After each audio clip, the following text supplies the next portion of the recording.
Assalamualaikum warahmatullahi wabarakatuh. Perkenalkan, nama saya Muhammad Ilmiawan dengan NIM 15254. Pertama-tama yang saya hormati Bapak dosen pengampu Hafidz Abadi MHI selaku dosen pengampu mata kuliah Tarikh Tasyrik, serta teman-teman yang saya sayangi dan banggakan. Di sini saya akan menerangkan sedikit tentang eksistensi hukum Islam di Indonesia masa penjajahan dan pasca penjajahan. Yang pertama itu kita di sini akan membahas tentang skema pembahasannya, yaitu hukum Islam di Indonesia masa penjajahan dan hukum Islam di Indonesia pasca kemerdekaan. Yang pertama itu hukum Islam di Indonesia masa penjajahan. Pada abad ke-16, 1596, pemerintah Belanda memberikan kekuasaan pada perusahaan dagang Belanda yang bernama VOC atau Verenigde Oost-Indische Compagnie, yaitu gabungan perusahaan dagang Belanda Hindia Timur, untuk mendirikan benteng-benteng dan mengadakan perjanjian dengan raja-raja Indonesia. Jadi ada pemerintahan Belanda yang memberikan kekuasaan pada perusahaan dagang Belanda yang bernama VOC. Nah, itu di situ mengadakan untuk mendirikan benteng-benteng dan mengadakan perjanjian dengan raja-raja Indonesia. Nah, posisi hukum Islam pada masa zaman VOC berlangsung selama lebih kurang 2 abad. Akan tetapi ketika pemerintahan VOC berakhir dan pemerintah kolonial Belanda menguasai kepulauan Indonesia, sikapnya terhadap hukum Islam mulai berubah, sekalipun perubahan itu dilaksanakan secara perlahan, berangsur-angsur, dan sistematis. Jadi posisi hukum Islam pada masa zaman VOC itu berlangsungnya itu kurang lebih 2 abad. Nah, akan tetapi ketika pemerintahan VOC itu berakhir dan pemerintahan kolonial Belanda masuk ke Indonesia, menguasai kepulauan Indonesia, sikapnya terhadap hukum Islam itu mulai berubah. Nah, sekalipun perubahan itu dilaksanakan secara pertahanan, berangsur-angsur, dan sistematis. Jadi perubahannya itu tidak langsung secara sistematis, ya, bertahap. Nah, kemudian lanjutan hukum Islam di Indonesia masa penjajahan itu pada zaman Daendels 1808 sampai 1811. Pada zaman itu hukum Islam adalah hukum asli orang pribumi. Oleh karena itu, Daendels mengeluarkan peraturan yang menyatakan bahwa perihal hukum agama orang Jawa tidak boleh diganggu. Nah, pada masa itu berarti Daendels itu mengakui bahwa hukum Islam itu adalah hukum asli orang pribumi dan tidak boleh agama orang Jawa tidak boleh diganggu. Nah, ia juga menegaskan kedudukan para penghulu sebagai tenaga ahli hukum Islam, yaitu hukum Islam asli orang Jawa dalam susunan badan peradilan yang dibentuknya sebagai penasihat dalam suatu masalah atau perkara. Pada penjajahan Belanda, hukum Islam tetap diakui pada awalnya untuk diberlakukan kepada bumi putra yang bersengketa. Namun pemerintahan penjajah Belanda ini dengan memanfaatkan jasa Snokhoorns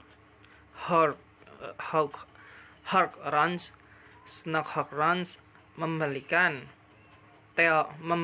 teori Vandenberg dan membangun teori resepsi.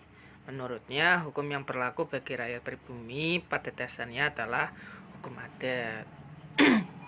Snockhorns berupaya mempersempit ruang gerak Islam hanya sebagai ritual belaka dan mencegah munculnya politik Islam sebagai kekuatan untuk menentang kekuasaan Belanda. Di sisi lain, Horns memberikan keleluasaan kepada adat kebiasaan dan membentuknya dengan hukum Islam.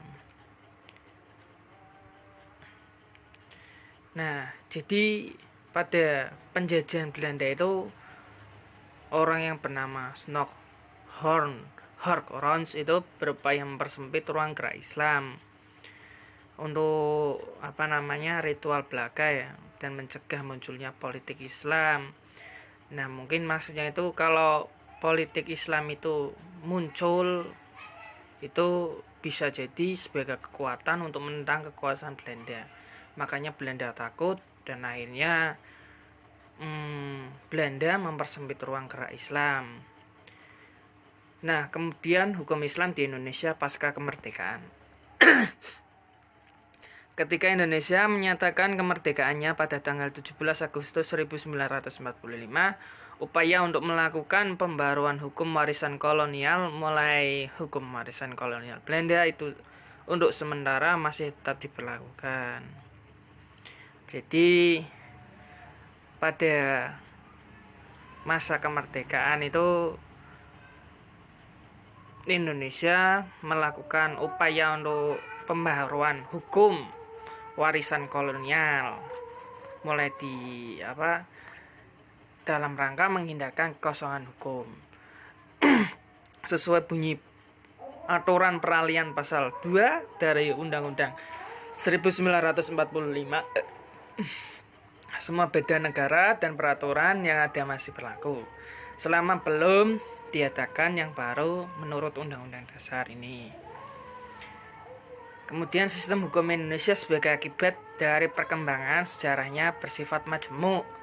Disebut demikian karena sampai sekarang di dalam negara Republik Indonesia berlaku beberapa sistem hukum yang mempunyai corak dan susunan sendiri. Nah, sistem hukum di Indonesia itu yang saya ketahui itu ada hukum adat, hukum Islam, sama hukum satunya lupa saya. Nah, kemudian yang dimaksud adalah sistem hukum adat, sistem hukum Islam, dan sistem hukum Barat. Ketiga sistem hukum itu mulai berlaku di Indonesia pada waktu yang berlainan. Hukum adat telah lama ada dan berlaku di Indonesia, walaupun sebagai sistem hukum baru dikenal pada permulaan abad ke-20. Hukum Islam telah ada di Kepulauan Indonesia sejak orang Islam datang bermukim di Nusantara ini. Nah, jadi itu ya penjelasan tentang hukum Islam di Indonesia pada masa penjajahan dan masa pasca kemerdekaan. Jadi ada perbedaannya lah. Karena pada saat masa penjajahan itu kemungkinan Islam itu ditentang oleh banyak orang karena dikhawatirkan akan mendirikan suatu politik untuk menentang kekuasaan penjajahan. Beda dengan pasca kemerdekaan.